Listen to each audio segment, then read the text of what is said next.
حضرت عمر رضی اللہ تعالیٰ عنہ اسلام قبول کرتے ہیں اور نبی علیہ الصلاۃ والسلام کے پاس آتے جاتے ہیں آپ کی خدمت میں۔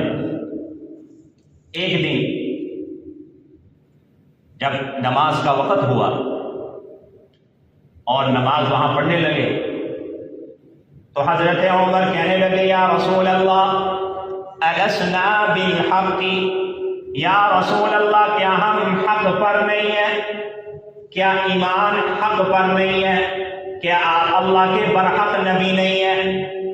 اگر آپ اللہ کے برحق نبی ہیں، یہ دین برحق ہے، یہ اسلام برحق ہے، تو پھر چھپ کر کیوں عبادت کی جائے؟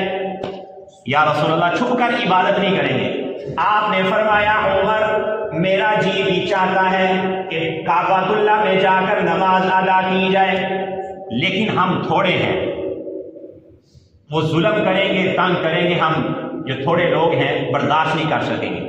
حضرت عمر سے پہلے 39 لوگ ایمان لائے تھے، 40واں نمبر حضرت عمر کا، 40ویں نمبر پر ایمان لانے والے حضرت عمر ہیں۔ تو آپ نے فرمایا کہ برداشت نہیں کر سکیں گے۔ حضرت عمر عرض کرنے لگے یا رسول اللہ جو کچھ ہوگا ہونے دیجئے، کعبۃ اللہ میں جا کر نماز ادا کی جائے گی، چھپ کر نہیں پڑھیں گے، چھپ کر نہیں پڑھیں گے۔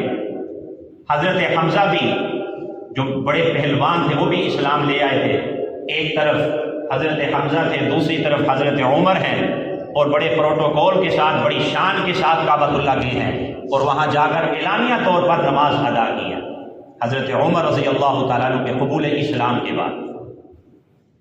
حضرت عبداللہ ابن مسعود بڑے جلیل القدر صحابی ہیں، وہ حضرت عمر کے ایمان لانے پر تبصرہ کرتے ہیں، وہ کہتے ہیں ما زلنا الاعزۃ منذ اسلم عمر، ہم برابر طاقت میں رہے ہیں، عزت کے ساتھ رہے ہیں جب سے عمر نے اسلام قبول کیا ہے، جب سے عمر نے اسلام قبول کیا ہے۔